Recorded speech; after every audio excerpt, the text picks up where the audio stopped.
Toby. Morning. Today, we're going to cook mabangong tuyo. Kakailanganin natin kawali na napabayaan, may konting mantika, syempre tuyo na hindi sariwa. Tapos sibuyas, kamatis, asin na konti at saka itlog para masarap. May pagka sarsyado ang dating ang sahukan. So let's get into it. Pero una sa lahat, sa labas ka magluluto para hindi maamoy sa bahay. Bubuksan natin yung gas. Yan. Tapos lalagay na natin yung kawali. Siyempre u-on natin yan. Yan. May ignition. Tapos twist mo to. Ito na. So may apoy na tayo. Pag mainit na yung mantika sa napabayaan na kawali, lalagay na muna natin yung bawang tsaka sibuyas. Gigisa natin. Ay nako, sa tunog pa lang, no, Toby. Okay ba to? Toby nga pala yung pangalan ng aso namin. Ayan. Lalambutin lang natin ng konti. Dikdik na lang ng konti na dito para mas malasa yung kamatis saka sibuyas. Ayan. Sasatin ko guys. Okay na to. Again, yung fire dito is medium heat. Ayan.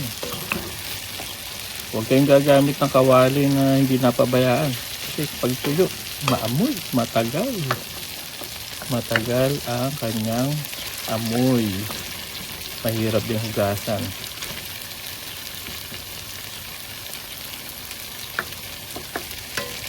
Yan, so dahil may asin na yan kanina, lalagay na natin ang ating itlog.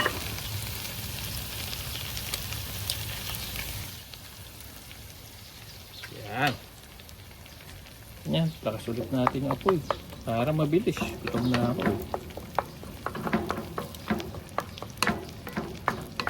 Halu-haluin lamang, right, Toby?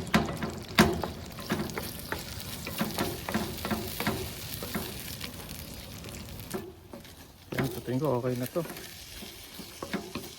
Malauhog. Yan, kasi pag pinagsama-sama mo yan dito sa lalagyan,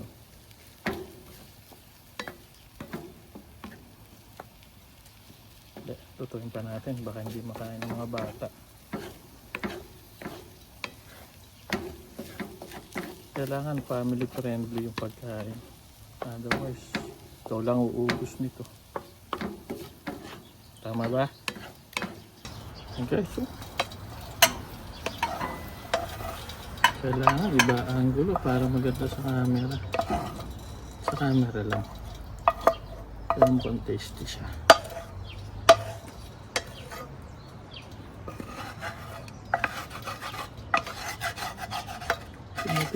Simutin nyo para masarap ang kain. Minsan masarap yung mga tira eh.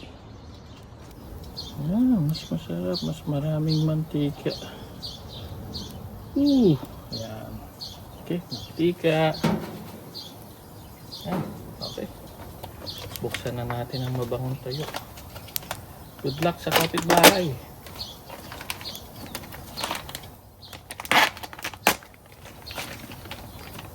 Ito po.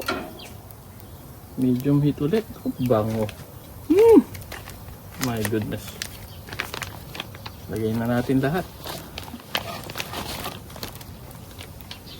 Pwede naman daw iinit yan ulit. Grabe dami pala. Yan. Takpan muna natin para mamaya pag mas mabango pag na tinanggal natin yung takip. Langhap na langhap. Pag after 2 minutes, low heat, bubuksan natin ulit siya. Bubuksan natin siya. Tapos subukan natin paghiwalay-walayin. masyado nilang mahal ako sa pizza kaya ganito. Bango na. Parang naiinip ako. Gutom na ako. So talagay natin sa medium heat. Tatakpan ulit natin.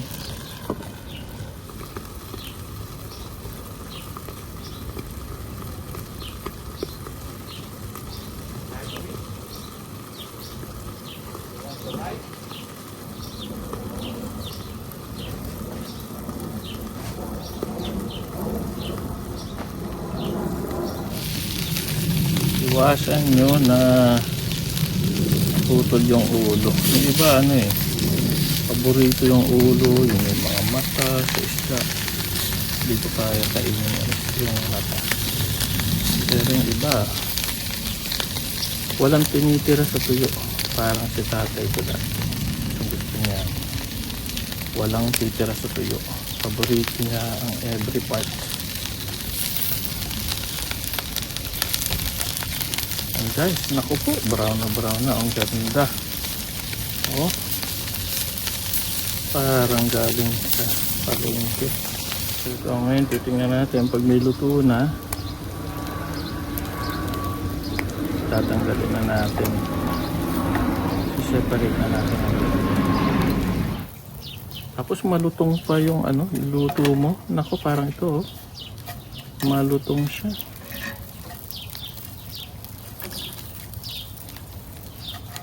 Ayan, pwede na to.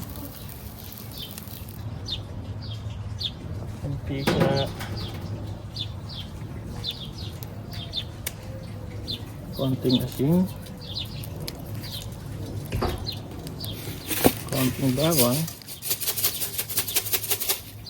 Medium na bawang. Damihan mo na nga. Ito, lutong bawang na ito sa sukat market. Pero mas masarap yung ikaw ang nagbibi. Kasi natin ang apoy. Dahil gutom na tayo.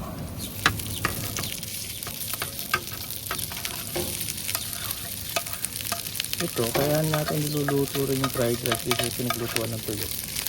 Para magaling magugas. Okay? So, ayan. Saka para mawala na rin yung amoy dun sa pinaglutuan mo. Sinana natin.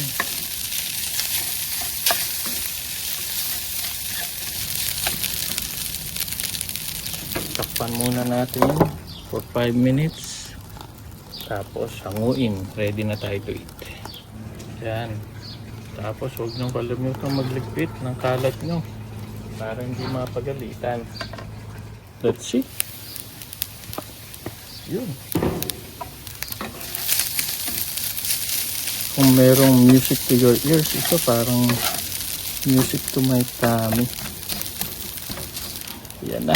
Patay na ang apoy.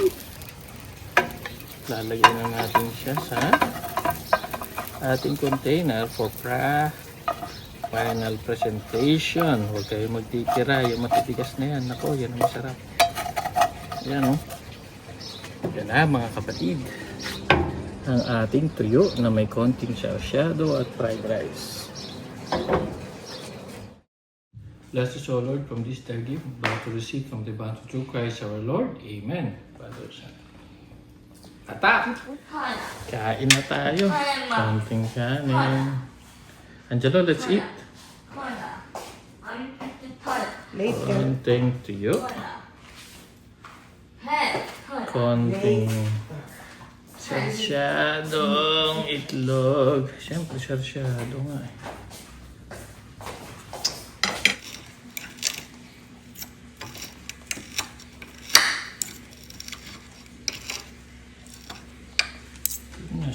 Siyempre, masarap pa kamay. Let's try. Harap.